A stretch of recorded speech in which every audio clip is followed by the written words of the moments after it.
આ તરફ અરવલ્લી જિલ્લાની અંદર પણ 2 દિવસના વિરામ બાદ ફરી એકવાર વરસાદ વરસી રહ્યો છે। વરસાદી માહોલ છે। અહીં મોડાસા શહેર તેમજ ગ્રામ્ય પંથકમાં ઝરમર વરસાદ વરસ્યો। વર્થુ ઈસરોલ ટીટોઈ પંથકની અંદર પણ ઝરમર વરસાદ। ભારે ઉકળાટ બાદ વાતાવરણમાં ઠંડક પ્રસરી રહી છે। તો 2 દિવસના વિરામ બાદ ફરી એકવાર અરવલ્લીમાં પણ વરસાદી માહોલ। અહીં ઝરમર વરસાદ થઈ રહ્યો છે। મોડાસા અને તેની આસપાસના વિસ્તારોમાં ઝરમર વરસાદ થયો છે। આ વરસાદને કારણે લોકોને ગરમી અને ઉકળાટમાંથી રાહત મળી રહી છે। અરવલ્લી જિલ્લામાં વરસાદે 2 દિવસથી વિરામ લીધો હતો, પરંતુ આજે ફરી એકવાર વરસાદી માહોલ અહીં પણ જોવા મળી રહ્યો છે।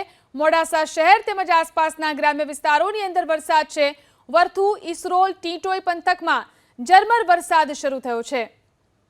તો જે રીતે વરસાદ વરસી રહ્યો છે, ગરમીમાંથી લોકોને રાહત મળી છે। ગરમી અને ઉકળાટમાંથી લોકોને અહીં રાહત મળી। ઝરમર વરસાદ ફરી એકવાર વરસવાનું શરૂ થયું છે। હવામાન વિભાગની આગાહી મુજબ ફરી એકવાર વરસાદી માહોલ રાજ્યના અલગ અલગ વિસ્તારોની અંદર જોવા મળી રહ્યો છે, જેમાં મોડાસા શહેર અને આસપાસના ગ્રામ્ય વિસ્તારોમાં ઝરમર વરસાદ છે। અરવલ્લી જિલ્લામાં વરસાદે 2 દિવસથી વિરામ લીધો હતો, પરંતુ આજે ફરી એકવાર સવારથી જ વરસાદી માહોલ અહીં જોવા મળી રહ્યો છે। અલગ અલગ વિસ્તારોમાં ઝરમર વરસાદ છે। 2 દિવસથી જે ગરમી અને ઉકળાટનો અનુભવ અહીંના લોકો કરી રહ્યા હતા, તેમાંથી લોકોને રાહત મળી છે। તો ફરી એકવાર અરવલ્લી જિલ્લામાં પણ વરસાદી માહોલ જોવા મળી રહ્યો છે। વરસાદની જે સિસ્ટમ સક્રિય થઈ છે રાજ્યમાં, અનેક વિસ્તારોમાં વરસાદ।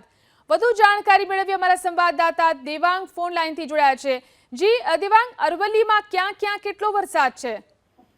બિલકુલ, વાત કરવામાં આવે તો હવામાન વિભાગ દ્વારા જે ઉત્તર ગુજરાતમાં વરસાદની આગાહી આપવામાં આવી હતી, તે અનુસાર અરવલ્લી જિલ્લામાં આજે વહેલી સવારથી જ વરસાદી માહોલ જામ્યો છે। 2 દિવસના વિરામ બાદ ફરી મોડાસા શહેર તેમજ ગ્રામ્ય પંથકમાં ઝરમર વરસાદ શરૂ થયો છે। ખાસ કરીને વાત કરવામાં આવે તો ગ્રામીણ પંથક વર્થુ ઈસરોલ ટીટોઈ સહિતના ગ્રામીણ પંથકમાં હાલ ધીમી ધારે વરસાદ વરસી રહ્યો છે। ત્યારે વરસાદ પડતા હાલ ભારે ઉકળાટ બાદ વાતાવરણમાં ઠંડક પ્રસરી છે।